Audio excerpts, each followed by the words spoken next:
एक बार फिर बहुत स्वागत है आपका। लगातार अपडेट्स आपको हम दे रहे हैं। बता दें कि आधे घंटे का वक्त बीत चुका है जब मतगणना शुरू हो चुकी है। 3 लोकसभा सीटों पर और 29 विधानसभा सीटों पर आज मतगणना हो रही है। काउंटिंग शुरू होने के बाद अब धीरे धीरे कर रुझान भी आने लगेंगे। आपको बता दें कि आधा घंटा लगभग हो चुका है जब मतगणना शुरू हो चुकी है। हर राज्य में, हर क्षेत्र में अलग अलग मुद्दे हैं। उस हिसाब से देखिए, लोग पहले मतदान करने के लिए पहुंचे और साथ ही अब उनकी किस्मत का फैसला जो ईवीएम में कैद हुआ था वो निकलना शुरू हो चुका है। मतगणना शुरू हो चुकी है और धीरे धीरे कर अब रुझान भी आने लगेंगे। सबसे सटीक अपडेट आपको मिलेगा एबीपी न्यूज पर। और आइए अब एक्सपर्ट्स का पैनल भी हमारे साथ जुड़ गया है। उनका परिचय आपसे हम करा देते हैं। जनसत्ता मुंबई के पूर्व संपादक प्रदीप सिंह जी हमारे साथ जुड़ गए हैं। बहुत स्वागत है आपका। वरिष्ठ पत्रकार दिबांग हमारे साथ जुड़े हुए हैं। वरिष्ठ पत्रकार अभय दुबे जी और साथ ही भोपाल से वरिष्ठ पत्रकार राशिद किदवई भी हमारे साथ जुड़ गए हैं। आप सभी मेहमानों का बहुत स्वागत है एबीपी न्यूज पर। पहला सवाल राशिद जी आपसे मेरा है।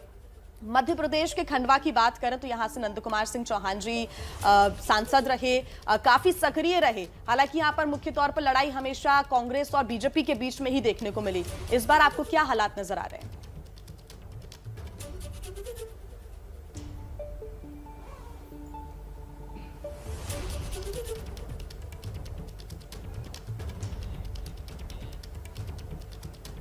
मुझे लगता है कि शिवराज सिंह चौहान जो मुख्यमंत्री है उनकी भी प्रतिष्ठा का मुद्दा है, क्योंकि वो 3 असेंबली और 1 लोकसभा में अगर उनका प्रदर्शन अच्छा होता है तो तमाम जो कयास किए जा रहे हैं कि शिवराज सिंह चौहान को हटाया जा सकता है, उस पर पूर्ण विराम लग जाएगा। और कमलनाथ ने भी बड़ा दमखम लगाया है और उसके ऊपर ये कि कांग्रेस क्या मध्य प्रदेश में अपनी वापसी कर सकती है सत्ता खोने के बाद। तो दोनों मुद्दे हैं। जहां तक खंडवा की आपने बात करी, मुझे लगता है कि वो भाजपा की सीट थी और भाजपा ने चुनाव के बीच में भी एक कांग्रेस का विधायक तोड़ के अपनी तरफ कर लिया। तो एक खास तौर से एक एडवांटेज है, क्योंकि लोकसभा का चुनाव प्रधानमंत्री मोदी और गृह मंत्री अमित शाह की भी प्रतिष्ठा की बात होती है। तो उस पैमाने पर शिवराज सिंह चौहान को खड़ा उतरना पड़ेगा। लोकसभा की सीट की संभावना ये लगती है कि वो भाजपा के ही पक्ष में जाएगी। ठीक है राशिद जी, आप हमारे साथ रहिए। प्रदीप जी, अब आपका रुख करूंगी मैं। हमेशा जब जब उपचुनाव होते हैं तो कहा जाता है कि उपचुनाव के नतीजे सिर्फ उन्हीं सीटों तक सीमित नहीं रहते जहां पर चुनाव हुए हैं, उसका असर बाकी जगहों पर भी देखा जाता है। और इस बार तो 13 राज्य हैं, 13 राज्यों में उपचुनाव के नतीजे सामने आ रहे हैं। किस तरह का असर इसका होगा और क्या ये कहा जाए कि ये आने वाले 5 राज्यों के विधानसभा चुनावों पर भी इसका असर देखने को मिलेगा कि फिलहाल मूड क्या है देश का? नहीं, देखिए, मुझे नहीं लगता कि 5 राज्यों के विधानसभा चुनाव पर बहुत ज्यादा असर। ये जाहिर है कि जो पार्टी जीतेगी, जो अच्छा करेगी, उसमें उत्साह होगा। जो पार्टी हारेगी, थोड़ा उसका मनोबल गिरेगा, लेकिन उसका बहुत ज्यादा असर नहीं पड़ेगा। मुझे ये जो उपचुनाव हुए हैं, इनमें 3 राज्यों के उपचुनाव ऐसे लगते हैं जो राज्य की राजनीतिक दिशा को निर्धारित कर सकते हैं या आगे की दिशा तय कर सकते हैं। उनमें एक है हरियाणा का, जो इलाहाबाद का विधानसभा उपचुनाव है। वहां पता चलेगा कि किसान आंदोलन के कारण बीजेपी को कितना नुकसान हुआ है, नाराजगी का असर कितना ज्यादा है। एक दूसरा सबसे महत्वपूर्ण मुझे लगता है बिहार का। देखिए, वहां की जो विधानसभा की गणित की स्थिति है, उसमें कमजोर कड़ी है 2 पार्टियां एनडीए में जो है, जीतन राम मांझी की और मुकेश सहनी की। वही बैलेंस बनाए हुए हैं। अगर वो खिसक कर उधर चली गई, ये दोनों सीटें जेडीयू की थी, मान लीजिए कि आरजेडी अगर जीत जाती तो बहुत बड़ा उलटफेर होने की संभावना बन जाएगी। हो जाएगा ऐसा नहीं कह रहा हूं, लेकिन वो संभावना बन जाएगी। फिर एक तरह से जेडीयू और एनडीए जो है बैकफुट पे होगा, आरजेडी में उत्साह बढ़ेगा। दूसरा, कांग्रेस और आरजेडी का रिश्ता क्या होगा, ये भी ये उपचुनाव तय करेगा।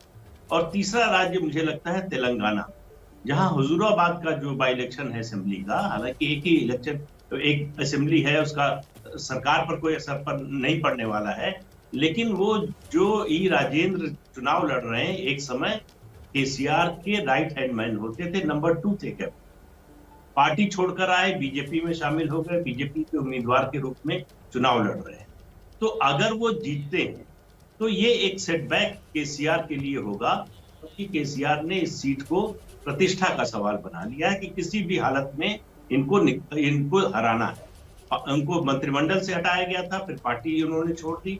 और तो ये 3 राज्य जो हैं, वैसे तो पश्चिम बंगाल भी है, 2 सांसदों ने इस्तीफा दिया है विधानसभा से बीजेपी के। तो क्या अब बीजेपी की स्थिति जो उस समय थी विधानसभा चुनाव के समय, उसमें और गिरावट आई है? ममता बनर्जी ने और गेन किया है? जी। ये सारे सवाल।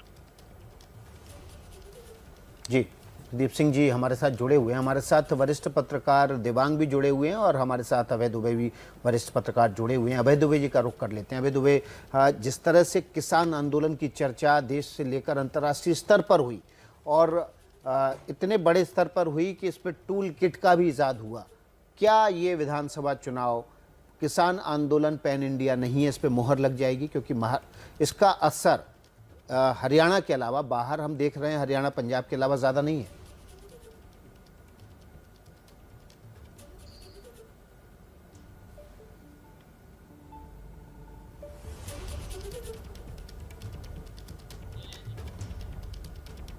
देखिए, किसान आंदोलन अखिल भारतीय नहीं है। किसान आंदोलन का असर अखिल भारतीय नहीं है। चर्चा केवल हो जाने से कोई आंदोलन अखिल भारतीय नहीं हो जाता। चर्चा तो किसी की कहीं भी हो सकती है। न्यूयॉर्क में कोई घटना होती है, हम लोग भारत में चर्चा करते हैं, एबीपी में चर्चा करते हैं, इसका मतलब ये नहीं है कि भारत के ऊपर उसका असर है। किसान आंदोलन मुख्य रूप से हरियाणा, पंजाब और पश्चिमी उत्तर प्रदेश में सीमित है। दूसरे जो नकदी फसल उगाने वाले इलाके हैं, वहां के किसान भी इस आंदोलन के साथ हमदर्दी रखते हैं, लेकिन इसका राजनीतिक असर और सांगठनिक असर और गोलबंदी के लिहाज से उन क्षेत्रों के ऊपर नहीं है। हरियाणा के उपचुनाव पे इसका असर की जांच होगी, इस उपचुनाव के द्वारा कितना असर है उसका। और पश्चिमी उत्तर प्रदेश में, अभी उत्तर प्रदेश में जो विधानसभा चुनाव होंगे तब पता चलेगा कि वहां कितना असर है। और पंजाब में इसका काफी गहरा असर है, क्योंकि पंजाब से ही आंदोलन ये शुरू हुआ था और पंजाब के किसान अभी भी इसके हरावल में हैं। और वहां पर बिल्कुल भारतीय जनता पार्टी के जो नेता हैं और कार्यकर्ता हैं, वहां किसान उन्हें इजाजत ही नहीं दे रहे हैं कि वो घर से बाहर निकलें और किसी भी किस्म की राजनीतिक गतिविधि करें। तो वहां भाजपा को किसान आंदोलन ने पूरी तरीके से शून्य कर दिया है। हरियाणा की स्थिति इसलिए अलग तरह की है क्योंकि वहां पर भारतीय जनता पार्टी एक तरह से गैर जाटों की पार्टी है। और ये देखना होगा कि किसान आंदोलन में मुख्य तौर पर जाट किसान सक्रिय हैं, और भी बिरादरियों के लोग हैं, लेकिन मुख्य तौर पर नेतृत्व उनके हाथ में है, पहलकदमी उनके हाथ में है। तो अब जो गैर जाट बनाम गैर जाट का जो फार्मूला भाजपा ने हरियाणा में चला रखा है, ये जो उपचुनाव बताएंगे कि वो फार्मूला कहां तक कामयाब हो सकता है। जी, अभय दुबे जी आप बने रहिए हमारे साथ, आगे आपसे अपनी चर्चा को आगे बढ़ाएंगे। वरिष्ठ पत्रकार दिबांग जी हमारे साथ जुड़े हुए हैं। सवाल आपसे यही है, क्योंकि प्रदीप सिंह जी से जब शिरीन ने सवाल किया कि क्या इसका 5 राज्यों में आने वाले चुनावों पर असर पड़ेगा, तो उन्होंने हालांकि इससे इनकार किया है, लेकिन पॉलिटिशियंस की नजर इस पर है कि छोटा सा ही सही लेकिन फीडबैक तो मिले कि तमाम जो मुद्दे चल रहे हैं उसके बाद मूड क्या है जनता का।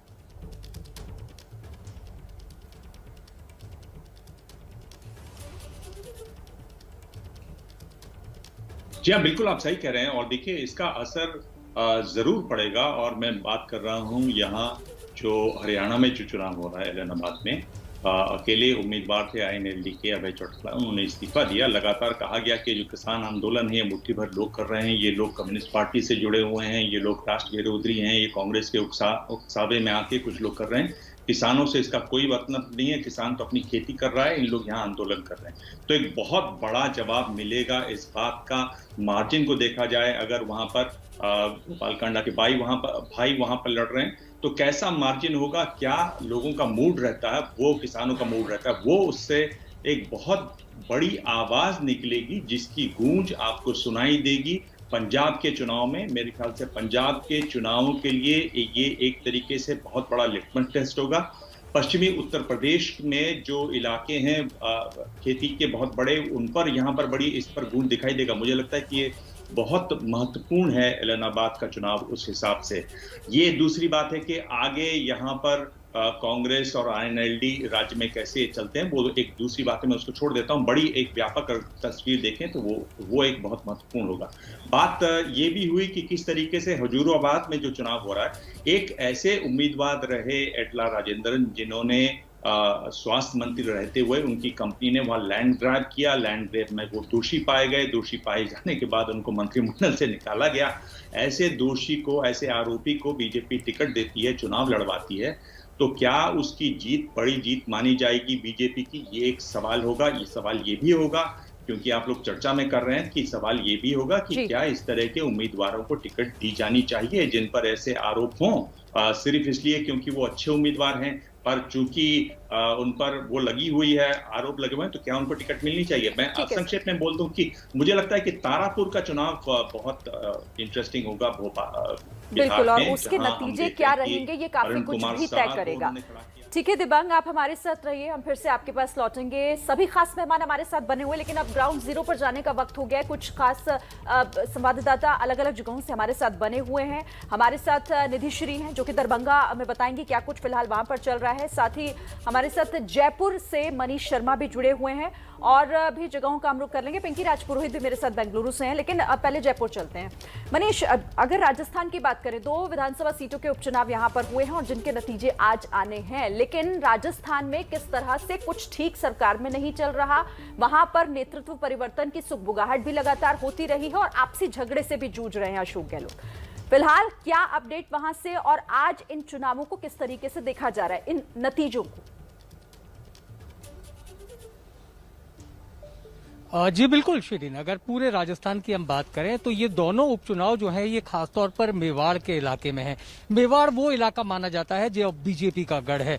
कुल 28 विधानसभा सीटों में से इस वक्त बीजेपी के पास आधी यानी 14 है, जबकि कांग्रेस के पास सिर्फ 9 सीटें हैं। वल्लभनगर सीट कांग्रेस के पास थी। यहां पर गजेंद्र सिंह शक्तावत की मौत के बाद उनकी पत्नी प्रीति शक्तावत को कांग्रेस ने टिकट दिया है। दूसरी तरफ जो धरियावाद प्रतापगढ़ जिले की सीट है, वहां पर गौतम लाल मीणा के निधन के बाद एक अन्य व्यक्ति को यानी परिवारवाद से हटकर बीजेपी ने अपना उम्मीदवार बनाया है। सबसे अहम सवाल जिसका जिक्र आपने किया, राजस्थान में वर्चस्व की लड़ाई चल रही है और वो सिर्फ कांग्रेस में ही नहीं बल्कि बीजेपी में भी है। मुख्यमंत्री अशोक गहलोत की सरकार पर इन उपचुनाव के नतीजों का भले ही कोई फर्क न पड़े, लेकिन राजस्थान की सियासत पर इसका सीधे तौर पर असर पड़ने वाला है, क्योंकि यदि कांग्रेस एक भी सीट नहीं जीतती तो अशोक गहलोत के लिए अपने विरोधी खेमे को जवाब देना मुश्किल होगा। दूसरी तरफ अगर बात बीजेपी की जाए तो सतीश पूनिया यहाँ प्रदेश अध्यक्ष हैं और वसुंधरा राजे की राजनीतिक निष्क्रियता के बाद ये माना जा रहा है कि राजस्थान में एक दूसरी पंक्ति के बीजेपी के नेताओं को पार्टी आलाकमान आगे लाना चाहता है। ऐसे में यदि धरियावाद की सीट को बीजेपी रिटेन कर लेती है, बचाए रखती है, तो ये सतीश पूनिया के लिए एक बड़ी जीत होगी। वल्लभनगर सीट चूंकि कांग्रेस की है और अगर कांग्रेस उसे जीत भी लेती है तो कोई खास फर्क पड़ने वाला नहीं है, लेकिन इतना जरूर है कि अशोक गहलोत अपने विरोधियों को फिलहाल चुप रखने में कामयाब हो पाएंगे। बिल्कुल, अशोक तो कुल गहलोत मिलाकर के लिए सियासत जीत पर बहुत गहरा जरूरी है। असर मनीष पड़ेगा। शर्मा, आप हमारे साथ बने रहिए। पिंकी राजपुरोहित का रुख कर लेते हैं, हमारे साथ बेंगलोर से जुड़ी हुई हैं। पिंकी, बसवराज बोम्मई के मुख्यमंत्री बनने के बाद पहला उपचुनाव, बहुत ज्यादा जीत की दरकार उनके अपने परसेप्शन के लिए। देखिए, इसे जो है लिटमस टेस्ट जरूर कह सकते हैं विकास, क्योंकि जिस तरह से बसवराज बोम्मई के मुख्यमंत्री बनने के बाद 2 सीटों पर बाई इलेक्शंस के आज रिजल्ट आने हैं, सिंदगी और हंगल ऐसी सीटें जो कि उनके पड़ोसी डिस्ट्रिक्ट में ही है। ऐसे में कहीं ना कहीं ये एक साख की लड़ाई बन जाती है। और ओवरऑल अगर दक्षिण की बात करें तो सबसे पहले कर्नाटका में जो 2 सीट्स है वहां पर जेडीएस, बीजेपी और कांग्रेस तीनों ही अपना पूरा जोर लगा चुके हैं और कहीं ना कहीं अपनी जीत से ये संदेश भी देना चाहते हैं कि किस तरह से 2023 के लिए वो पूरी तरह से तैयार है।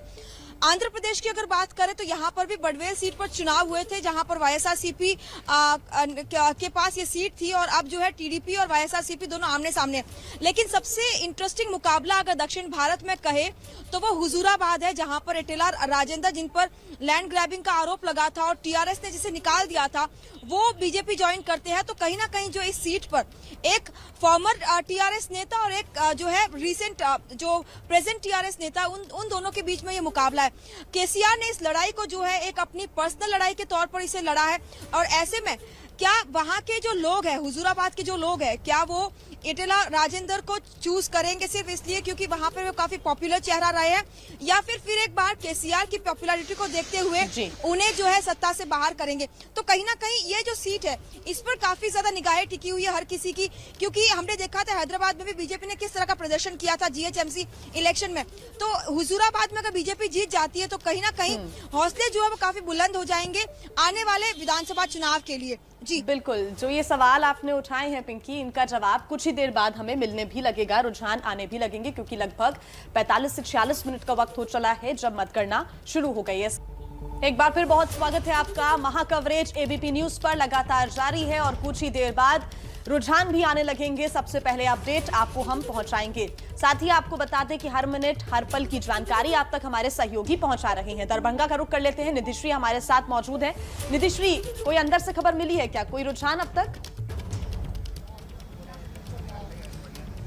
नहीं, देखिए करीब 45 से 50 मिनट का वक्त हुआ है जब काउंटिंग की प्रक्रिया जो है वो शुरू हुई है।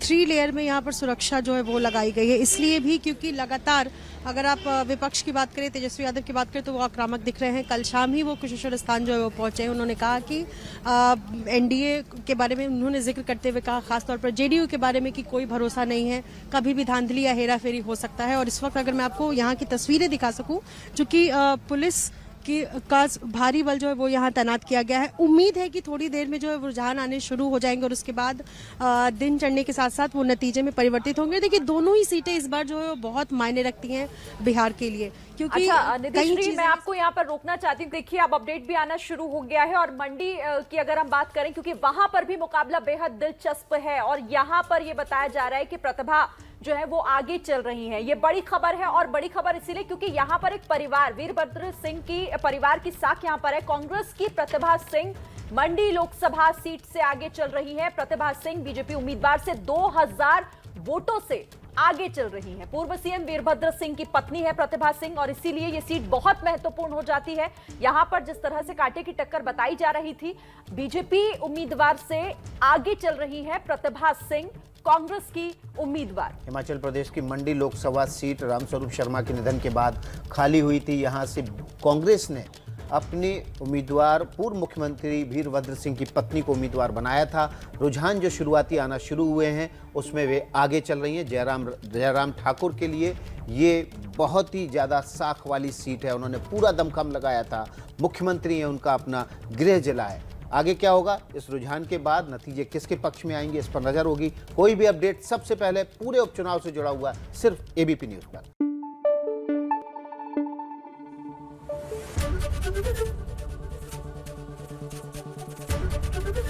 एबीपी न्यूज आपको रखे आगे।